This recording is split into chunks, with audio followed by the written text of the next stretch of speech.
नमस्कार।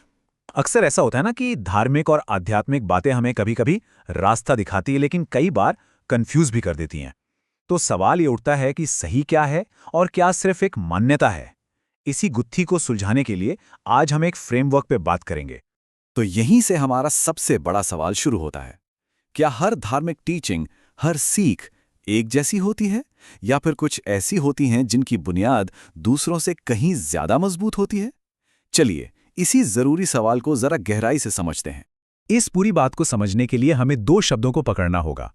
पहला है सही सिद्धांत और दूसरा है हठ धर्मिता, या जिसे हम डॉगमा भी कहते हैं। देखिए, एक तरफ है सही सिद्धांत, जिसे माना जाता है कि ये वो शिक्षा है जो सीधे ईश्वर से आई है और हमें क्लैरिटी देती है, सब कुछ साफ साफ समझाती है। और दूसरी तरफ है हठ धर्मिता, जो अक्सर सुनी सुनाई बातों या परंपराओं से निकलती है और कंफ्यूजन पैदा कर सकती है। ठीक है, तो चलिए अब थोड़ा और डीप में चलते हैं। सबसे पहले बात करते हैं सही सिद्धांत की, कि आखिर इसे पहचाने कैसे। वो कौन सी बातें हैं जो एक मजबूत विश्वास की नींव रखती हैं? तो ये सही सिद्धांत है क्या चीज? देखिए, सोर्स के हिसाब से ये वो सीधी और साफ सुथरी बातें हैं जिनके बारे में माना जाता है कि वो सीधे ईश्वर से आई हैं। और यही बातें हमारे विश्वास और हमारी जिंदगी को एक मजबूत आधार, एक सॉलिड बेस देती हैं। अच्छा, तो किसी भी सीख को सही सिद्धांत कैसे कहा जा सकता है? इसकी कुछ खास पहचान है। पहली बात, वो हमेशा धर्म ग्रंथ यानी स्क्रिप्चर पर आधारित होगी। दूसरी, वो हमारे मन में उठने वाले सवालों के बिल्कुल साफ साफ जवाब देगी, घुमाएगी नहीं। तीसरी बात, उससे हमें असल में फायदा होगा, स्पिरिचुअली, मेंटली और फिजिकली भी। और सबसे जरूरी, वो हमें स्पिरिचुअली ग्रो करने में, आगे बढ़ने में मदद करेगी। तो ये तो हुई सही सिद्धांत की बात। अब सिक्के का दूसरा पहलू देखते हैं, यानी हठ धर्मिता और अंधविश्वास। अब हम उन मान्यताओं पर नजर डालेंगे जिनकी नींव, जिनकी बुनियाद बिल्कुल अलग है। ये जो कोट है ना, ये इस बात को एकदम सही तरीके से बताता है।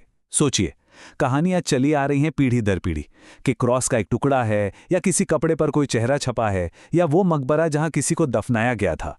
लेकिन असल सवाल तो ये है कि इनकी बुनियाद क्या है, इनका आधार क्या है। क्या ये बातें धर्म ग्रंथ से निकली हैं, या बस कहानियां और परंपराओं का हिस्सा हैं? इसका एक बहुत अच्छा उदाहरण है बेत्सदा के कुंड की कहानी। कहानी यह है कि एक फरिश्ता आकर पानी हिलाता था, और जो भी सबसे पहले उस पानी में उतरता वो ठीक हो जाता था।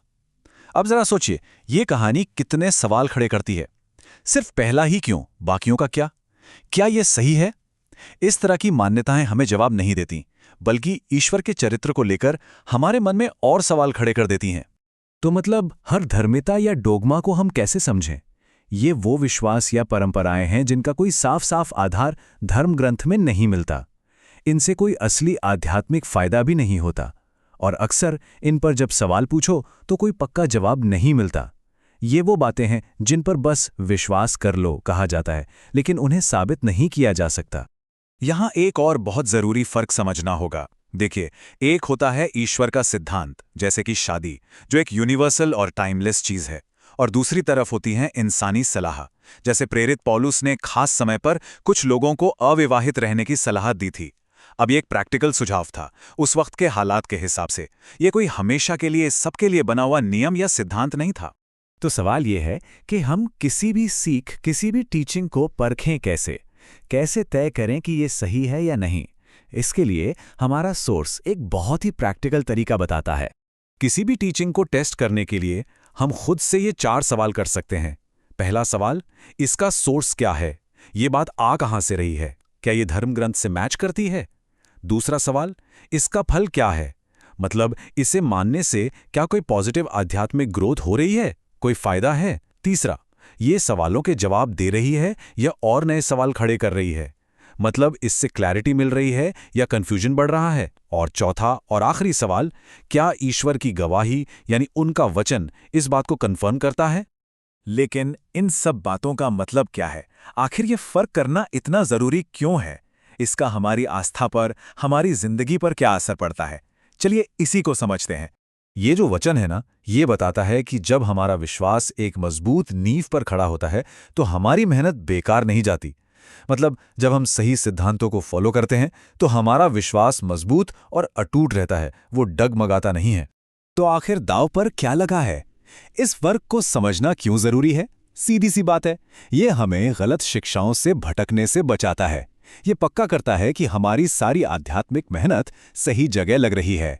ये ईश्वर के असली चरित्र को समझने में हमारी मदद करता है, और सबसे बढ़कर ये एक ऐसा मजबूत विश्वास बनाता है जो किसी भी हाल में डगमगाए नहीं।